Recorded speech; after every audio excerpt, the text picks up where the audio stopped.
Compare yourself to who you were yesterday, not to who someone else is today.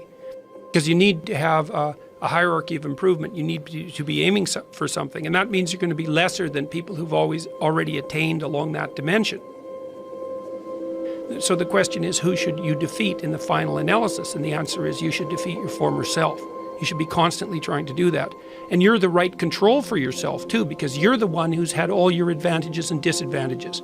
And so if you want to compete fairly with someone, then you should be competing with you. If you're improving yourself, then what you are doing is competing with your lesser self. And then you might also ask, well, what is that lesser self? And that lesser self would be resentful and bitter and aggressive and vengeance-seeking and all of those things that go along with having a negative moral character. And those are things that interfere with your ability to progress as you move forward through life.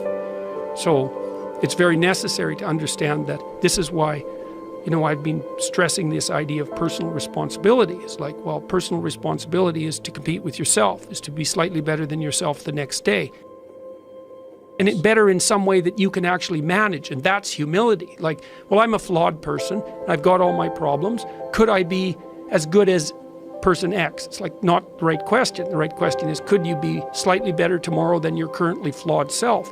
And the answer to that is, if you have enough humility to set the bar properly low, then you could be better tomorrow than you are today. And you might say, well, what's the right way of being in the world, if there is such a thing? And it's not acting according to a set of rules. It's attempting continually to transcend the flawed thing that you currently are. And what's so interesting about that is that the meaning in life is to be found in that pursuit. So I've been laying that out in these discussions too, because it's saying, well, the fundamental issue is that life is tragic and difficult, very tragic and difficult for everyone. And it's also tainted by malevolence, because no matter how things are tragic and difficult, but there's always some stupid thing that you could do or someone else could do that could make it even worse than it has to be. And so that's life. And you need an antidote to that, because that can embitter you. Constant contact with that. Just the tragedy, but the tragedy combined with betrayal and malevolence, that makes it even worse, especially if it's self-induced. Okay, so you need something to set against that so you don't get bitter and resentful. Well, what do you set against that? Doing something worthwhile. By your own definition, say. You need some reason to get the hell out of bed on a terrible day because you've got something good to do. Well, what's the best thing you can do? Transcend your current wretched and miserable self. There's meaning to be found in that, and that's a meaning that's associated with responsibility. One of the things that I've been trying to lay out clearly is that life is hard. It's tainted by malevolence and betrayal. That can make you bitter. You need a meaning to offset that. Where's the meaning to be found? Not in rights, not in impulsive pleasure, but in responsibility. You take responsibility for yourself, so you take care of yourself. If you're good at it, you have some excess left over to take care of your damn family. If you're good at both of those, then you have some excess left over to take care of your community. Those are heavy burdens. You pick up the burdens, you find that's meaningful. The best way to pick up the burden is to continually improve yourself, and that's where the meaning is to be found. And so that meaning is in the continual self-transcendence. That's letting your old self die and the new self be reborn. Even if things are going really well for you now, there's going to be a time in the future where things are rough.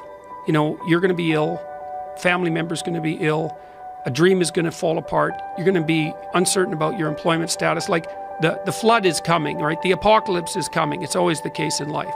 And you have to be prepared for it. And the question is how to prepare for it. And the answer to that is to find a way of being that works even under the direst of circumstances. You've got the possibility to slowly raise yourself out of the mire. You've got the possibility to do just what the fighter does when he's defeated, which is to say, well, regardless of the circumstances that might have led to my defeat, like even if there were errors on the part of the referee, this is no time to whine about it. This is a time to take stock of what I did wrong so that I could improve it into the future. And that's the right attitude. The point is, your best strategic position is, how am I insufficient and how can I rectify that? That's what you've got. And the thing is, you are insufficient and you could rectify it. Both of those are within your grasp if you aim low enough. And I don't mean don't aim, and I don't mean don't aim up, but you have to accept the fact that you can set yourself a goal that you can attain, and there's not going to be much glory in it to begin with. Because if you're not in very good shape, the goal that you could attain tomorrow isn't very glorious. But it's a hell of a lot better than nothing, and it beats the hell out of bitterness, and it's way better than blaming someone else. It's way less dangerous. And you could do it. And what's cool about it, it's one step on a very long journey.